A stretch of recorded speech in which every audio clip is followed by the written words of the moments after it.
Are we organized? She's being prepared. I believe I can hear her coming. What are you doing? What are you doing? Harmless procedure, dear. You barely feel a thing. No, stay away from me. Dr. Gray. Right. Now, come along, dear. There's a good girl. Sal, tell my father he won't allow this. He's consented, Miss Genovese. No, you're lying. He's doing no such thing, girl. You'll stop this disgraceful display immediately. There, it's just a reasonable degree of assertion, Dr. Gray.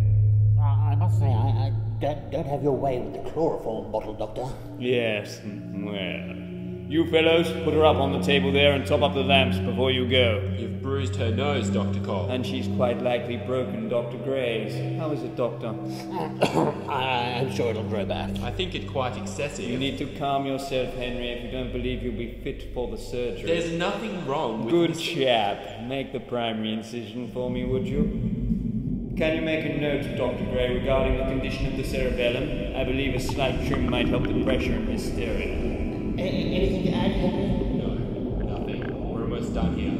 It's quite mild, isn't it? It's just straightforward, isn't it? Marvelous.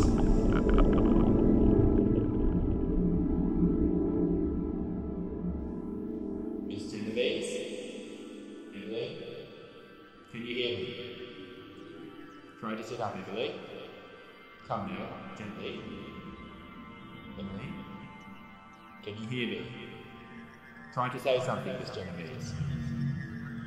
Well, sitting up and awake, I see. Oh my. What a waste.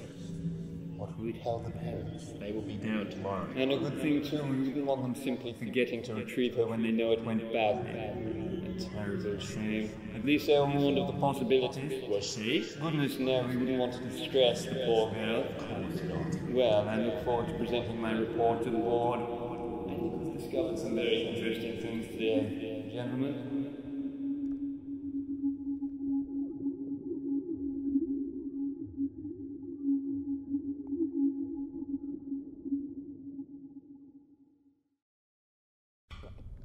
William. Arthur, good to see you. Have you been well? Possible, my dear man, possible.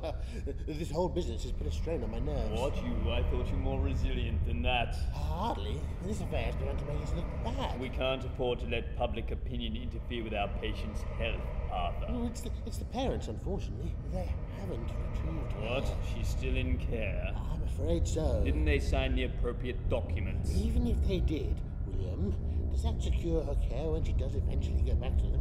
Apparently her mother can't even look at her.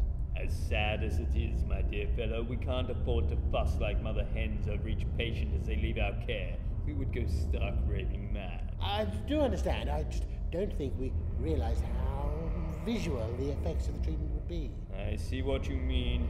It is a pity. Such an attractive girl, too. But some patients will take to the therapy and some won't, just as some doctors are equipped to deal with the process and some aren't, like our young friend Henry. He has left the city. Gone north into the country. I hope he finds what he's looking for. Indeed, he was far too delicate a soul for psychiatry. Treat any other patient. With the therapy, a small handful. How did they resolve? Two developed complications and died. The third had quite promising results until she jumped from the southern bridge. A fourth, you can see for yourself. Unfortunate. Early days yet. Such a radical new treatment needs time to develop its full potential. Now, I have a great respect for both Dr. Burkhardt and yourself, but I wonder if the treatment might be a good new model for our current climate. That may well be, my dear man, but I consider it extremely important as we move together